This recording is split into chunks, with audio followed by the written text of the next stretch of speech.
أعوذ بالله من الشيطان الرجيم. بسم الله الرحمن الرحيم.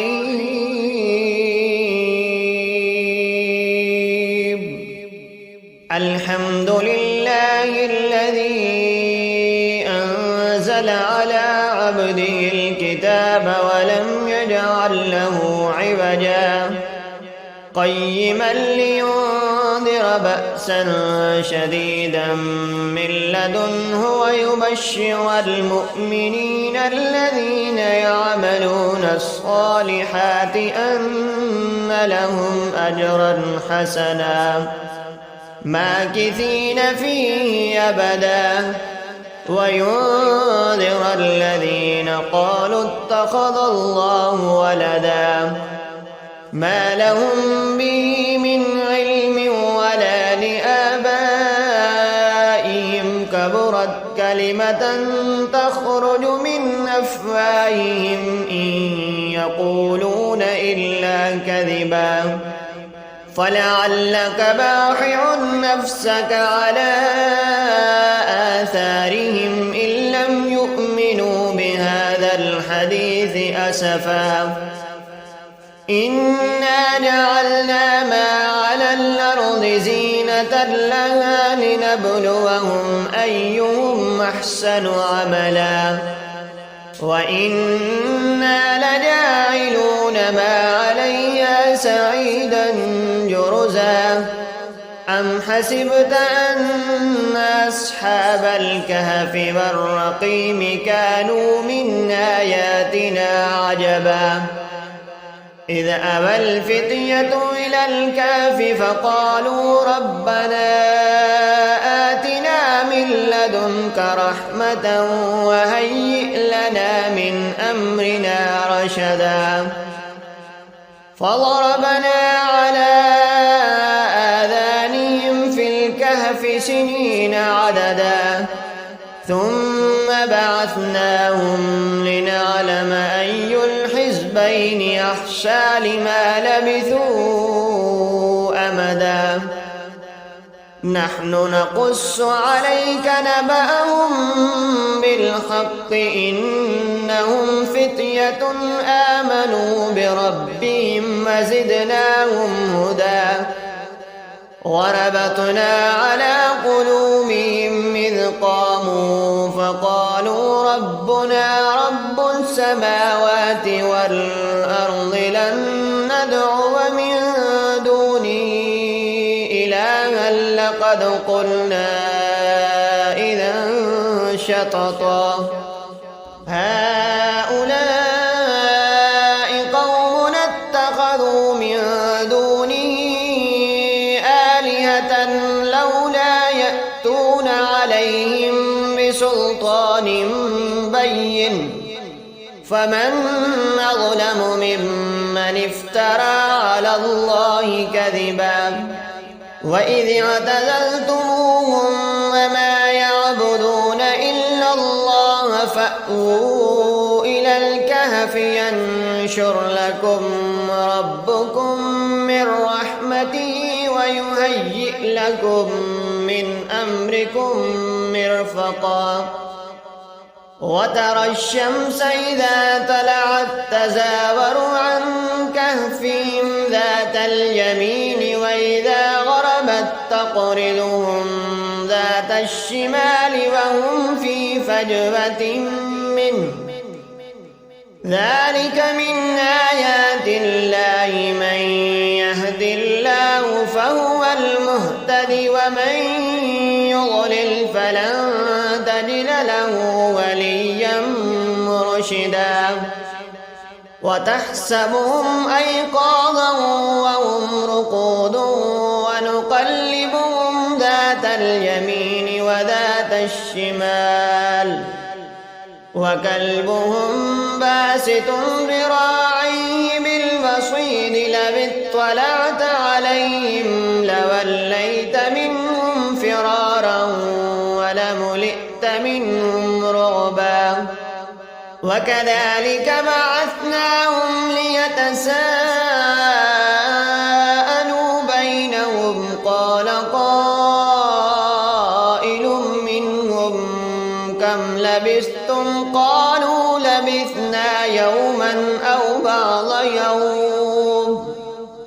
قالوا ربكم أعلم بما لبثتم فابعثوا أحدكم بورقكم هذه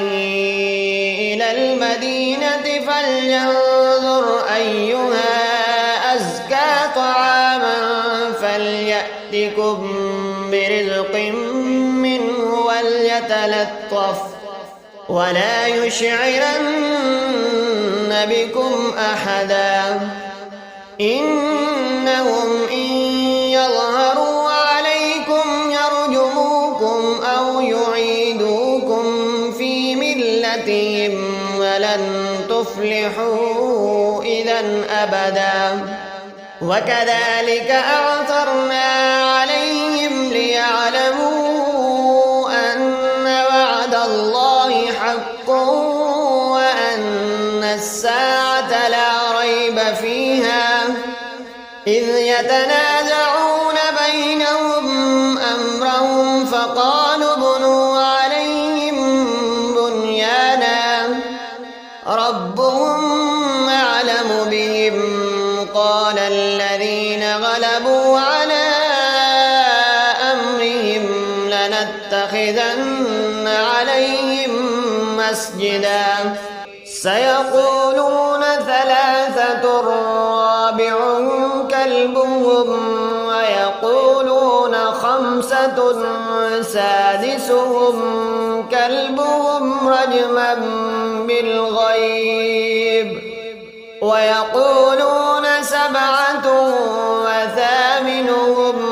كلبهم قل ربي أعلم بعدتهم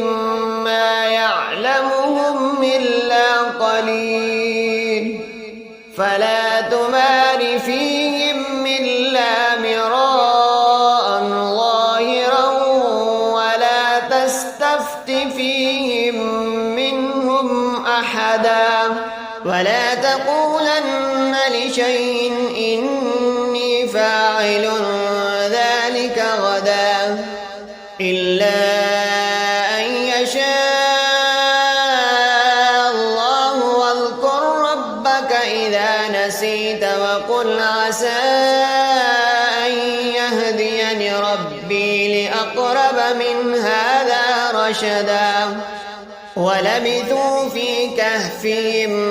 300 سنين وازدادوا 9 قل الله أعلم بما لبثوا له غيب السماوات والأرض أبصر به وأسمع ما لهم من دونه من ولي ولا يشرك في حكمه أحدا واتل ما أوحي إليك من كتاب ربك لا مبدل لكلماته ولن تجد من دونه ملتحدا واصبر نفسك مع الذين يدعون ربهم بالغداة والعشي يريدون وجهه ولا تعد عيناك عنهم تريد زينة الحياة الدنيا ولا تطع من أغفلنا قلبه عن ذكرنا واتبع هواه وكان أمره فرطا وقل الحق من ربكم فمن شاء فليؤمن ومن شاء فليكفر إنا أعتدنا للظالمين نارا أحاط بهم سرادقها وإن يستغيثوا يغاثوا بماء كالمهل يشفي الوجوه بئس الشراب وساءت مرتفقا إن الذين آمنوا وعملوا الصالحات إنا لا نضيع أجر من أحسن عملا أولئك أولئك لهم جنات عدن تجري من تحتهم الأنهار يحلون فيها من أساور من ذهب ويلبسون ثيابا خضرا من سندس واستبرق متكئين فيها على الأرائك نعم الثواب وحسنت مرتفقا. واضرب لهم مثلا الرجلين جعلنا لأحدهما جنتين من أعناب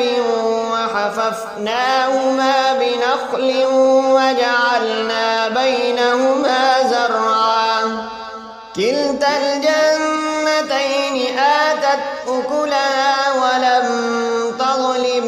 منه شيئا وفجرنا خلالهما نهرا وكان له ثمر فقال لصاحبه وهو يحاوره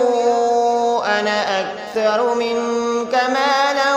وأعز نفرا ودخل جنته وهو ظالم لنفسه قال ما أظن أن تبيد هذه أبدا وما أظن الساعة قائمة ولئن رددت إلى ربي لأجدن خيرا منها منقلبا. قال له صاحبه وهو يحاوره أكفرت بالذي خلقك من تراب ثم من نطفة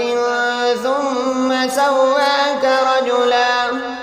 لكن هو الله ربي ولا أشرك بربي أحدا. ولولا إذ دخلت جنتك قلت ما شاء الله لا قوة إلا بالله إن ترني أنا أقل منك مالا وولدا فعسى ربي أن يؤتيني خيرا من جنتك ويرسل عليها حسبانا من السماء فتصبح صعيدا زلقا أو يصبح ماؤها غورا فلن تستطيع له طلبا. وأحيط بثمره فأصبح يقلب كفيه على ما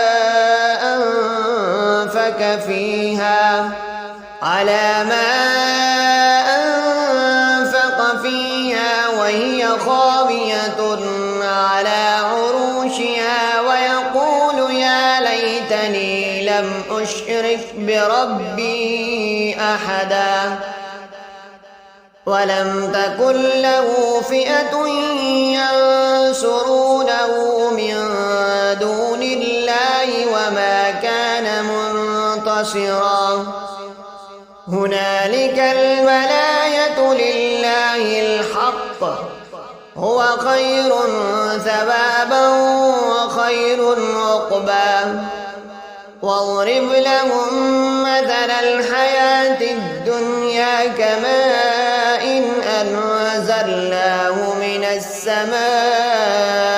فاختلط به نبات الأرض فأصبح حشيما تذروه الرياح وكان الله على كل شيء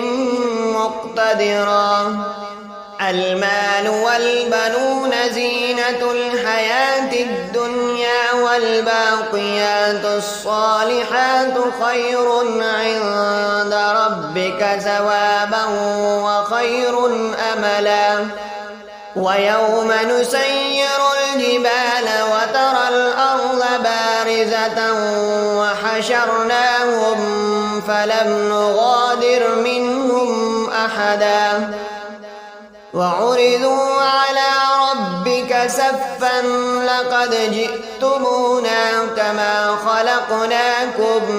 أول مرة بل زعمتم أن لن نجعل لكم موعدا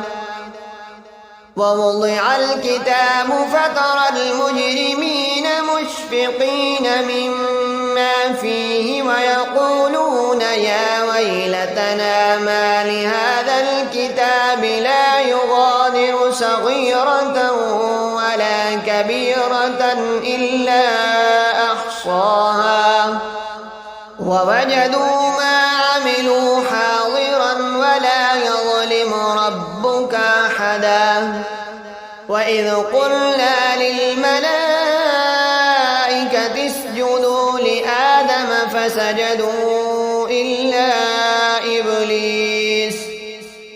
كان من الجن ففسق عن أمر ربه أفتتخذونه وذريته أولياء من دوني وهم لكم عدو بئس للظالمين بدلا ما أشهدتم خلق السماوات والأرض ولا خلق أنفسهم وما كنت متخذ المضلين عضدا ويوم يقول نادوا شركائي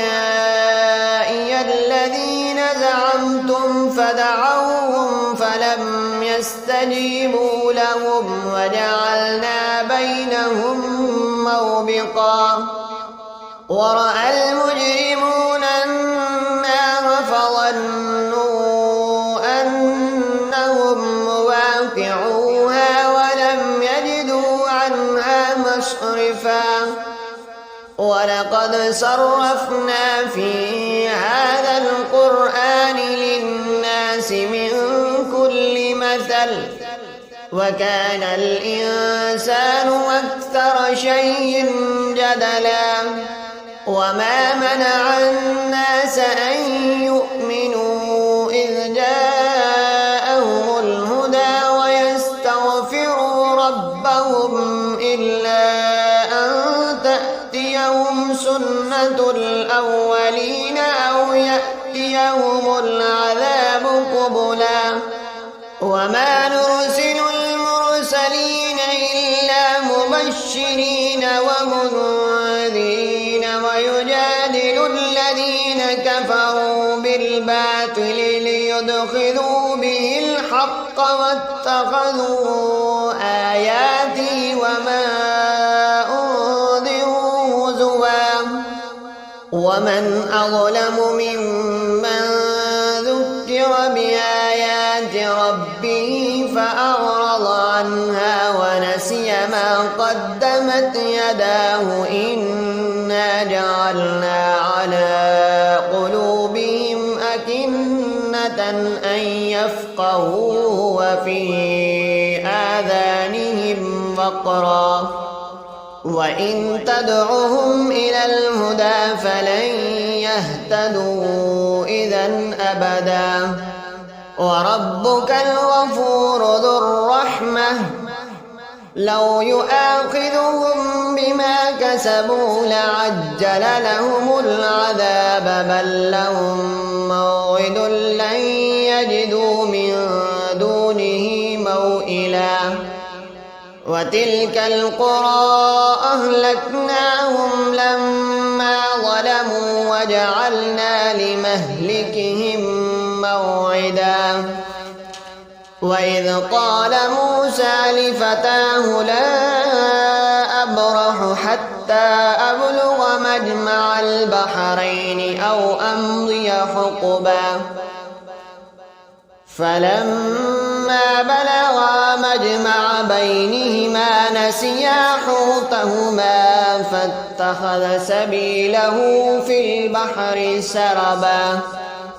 فلما جاوزا قال لفتاه آتنا غداءنا لقد لقينا من سفرنا هذا نصبا قال أرأيت إذ أبينا إلى الصخرة فإني نسيت الحوت وما أنسانيه إلا الشيطان أن أذكره واتخذ سبيله في البحر عجبا قال ذلك ما كنا نبغي فارتد على آثارهما قسسا فوجدا عبدا من عبادنا آتيناه رحمة من عندنا وعلمناه من لدنا علما قال له موسى هل أتبعك على أن تعلمني مما علمت رشدا قال إنك لن تستطيع معي صبرا وكيف تصبر على ما لم تحط به خبرا قال ستجدني إن شاء الله صابرا ولا أعصي لك أمرا قال فإن اتبعتني فلا تسألني عن شيء حتى أحدث لك منه ذكرا فانطلقا حتى إذا ركبا في السفينة خرقها قال أخرقتها لتغرق أهلها لقد جئت شيئا إمرا قال ألم أقل لك إنك لن تستطيع معي صبرا قال لا تؤاخذني بما نسيت ولا ترهقني من أمري عسرا فانطلقا حتى إذا لقيا غلاما فقتله قال أقتلت نفسا زكية بغير نفس لقد جئت شيئا نكرا قال ألم أقل لك إنك لن تستطيع معي صبرا قال إن سألتك عن شيء بعدها فلا تصاحبني قد بلغت من لدني عذرا فانطلقا حتى إذا أتيا أهل قرية استدعما أهلها فأبوا أن يضيفوهما فوجدا فيها جدارا يريد أن ينقض فأقامه قال لو شئت لاتخذت عليه أجرا قال هذا فراق بيني وبينك سأنبئك بتأويل ما لم تستطع عليه صبرا أما السفينة فكانت لمساكين يعملون في البحر فأردت أن أعيبها وكان وراءهم ملك يأخذ كل سفينة عصبا وأما الغلام فكان أبواه مؤمنين فخشينا أن يرهقهما طغيانا وكفرا فأردنا أن يبدلهما ربهما خيرا منه زكاة وأقرب رحما وأما الجدار فكان لغلامين يتيمين في المدينة وكان تحته كنز لهما وكان أبوهما صالحا فأراد ربك أن يبلغا أشدهما ويستخرجا كنزهما رحمة من ربك وما فعلته عن أمري ذلك تأويل ما لم تستع عليه صبرا ويسألونك عن ذي القرنين قل سأتلو عليكم منه ذكرا إنا مكنا له في الأرض وآتيناه من كل شيء سببا فأتبع سببا حتى إذا بلغ مغرب الشمس وجدها تغرب في عين حمئة ووجد عندها قوما قلنا يا ذا القرنين إما أن تعذب وإما أن تتخذ فيهم حسنا قال أما من ظلم فسوف نعذبه ثم يرد إلى ربه فيعذبه عذابا نكرا وأما من آمن وعمل صالحا فله جزاء الحسنى وسنقول له من أمرنا يسرا ثم أتبع سببا حتى إذا بلغ مطلع الشمس وجدها تطلع على قوم لم نجعل لهم من دونها سترا كذلك وقد أحطنا بما لديه خبرا ثم أتبع سببا حتى إذا بلغ بين السدين وجد من دونهما قوما لا يكادون يفقهون قولا قالوا يا ذا القرنين إن يأجوج ومأجوج مفسدون في الأرض فهل نجعل لك حرجا على أن تجعل بيننا وبينهم سدا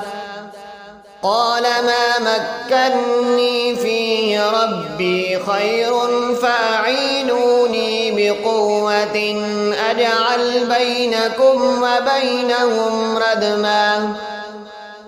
آتوني زبر الحديد حتى إذا ساوى بين السدفين قال انفخوا حتى إذا جعله نارا قال آتوني أفرغ عليه قطرا فما استطاعوا أن يظهروه وما استطاعوا له نقبا قال هذا رحمة من ربي فإذا جاء وعد ربي جعله دكاء وكان وعد ربي حقا وتركنا بعضهم يومئذ يموج في بعض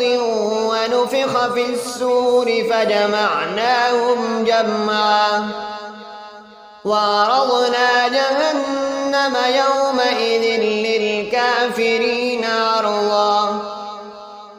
الذين كانت أعينهم في غطاء عن ذكري وكانوا لا يستطيعون سمعا أفحسب الذين كفروا أن يتخذوا عبادي من دوني أولياء إنا أعتدنا جهنم للكافرين نزلا قل هل ننبئكم بالأخسرين أعمالا الذين ضل سعيهم في الحياة الدنيا وهم يحسبون أنهم يحسنون صنعا أولئك الذين كفروا بآيات ربهم ولقائه فحبطت أعمالهم فلا نقيم لهم يوم القيامة وزنا ذلك جزاؤهم جهنم بما كفروا واتخذوا آياتي ورسلي هزوا إن الذين آمنوا وعملوا الصالحات كانت لهم جنات الفردوس نزلا خالدين فيها لا يبغون عنها حولا قل لو كان البحر مدادا لكلمات ربي لنفد البحر قبل أن تنفد كلمات ربي ولو جئنا بمثله مددا قل إنما أنا بشر مثلكم يوحى إلي أنما إلهكم إله واحد فمن كان يرجو لقاء ربي فليعمل عملا صالحا ولا يشرك بعبادة ربه أحدا صدق الله